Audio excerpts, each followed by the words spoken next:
नमस्ते, मैं एजाज और आप देख रहे हैं नेशन स्पीक्स इंडिया। ये अमेरिका है जहां अश्वेतों के साथ होने वाले नस्लभेदी अत्याचारों के खिलाफ श्वेत घुटने के बल बैठकर सामने खड़े अश्वेतों से खेद जता रहे हैं। अश्वेत भावुक हो रहे हैं। इसमें आपको कौन झुका हुआ और कौन तना हुआ दिख रहा है।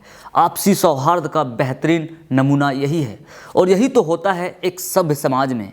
एक वर्ग गलती करे तो उसकी भरपाई करने बाकी के आगे आ जाएं। क्या अपने देश में ये उम्मीद की जा सकती है? तो जवाब होगा कभी नहीं।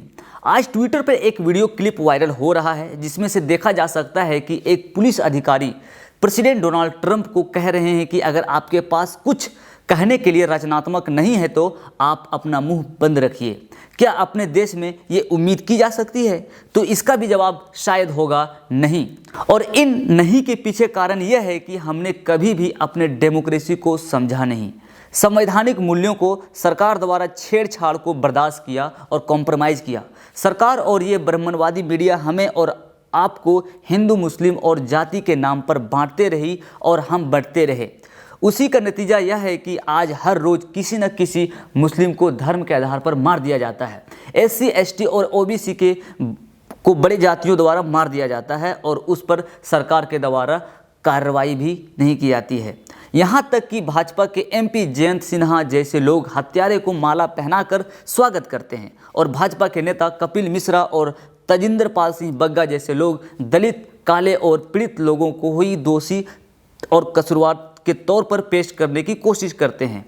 लेकिन अब तक भाजपा के द्वारा अपने इन अभिमानी नेताओं के प्रति कोई कार्रवाई नहीं की गई है, जिससे यह साफ हो जाता है कि दलितों और मुसलमानों के ऊपर हो रहे अत्याचार जानबूझकर हाई कमांड के इशारे पे किया जा रहा है।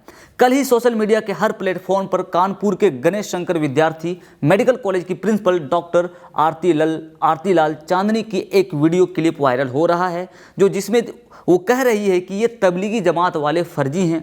ये लोग आ गए ही हैं कोरोना वायरस को फैलाने के लिए। ये तो टेररिस्ट हैं, कहना नहीं चाहिए, पर ये लोग आतंकवादी हैं और इनको हम VIP ट्रीटमेंट दे रहे हैं, खाना पीना दे रहे हैं, अपना रिसोर्सेस इस पर लगा रहे हैं। तो आप इस वीडियो को देखकर समझ सकते हैं कि लोगों में किस तरह का एक समुदाय के प्रति कुंठा और जहर भर दिया गया है और सरकार ने अभी तक इस पर कोई कार्रवाई तक नहीं की है।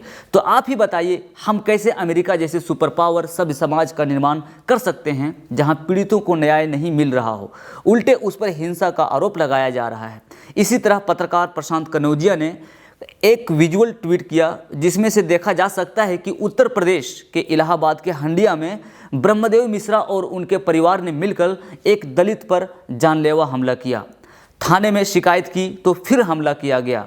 तो ये है हालात दलितों की, जहां उन पर हमले किया जा रहा है और न्याय भी नहीं मिल रहा है। तो आप समझ सकते हैं कि भारत को अमेरिकी जैसे सभ्य समाज, सुपर पावर और मजबूत लोकतांत्रिक देश बनने और बनाने के लिए पीड़ितों की हक के लिए आवाज़ उठाना, समाज के हर वर्ग को आगे आना पड़ेगा ताकि सरकार को भी मालूम पड़ जाए कि अब धर्म और जाति की राजनीति नहीं चलेगी तो सिर्फ विकास, शिक्षा और भाईचारे की राजनीति। इस तरह की तमाम खबरों के साथ जुड़े रहने के लिए आप देखते रहिए नेशन स्पीक्स इंडिया। शुक्रिया।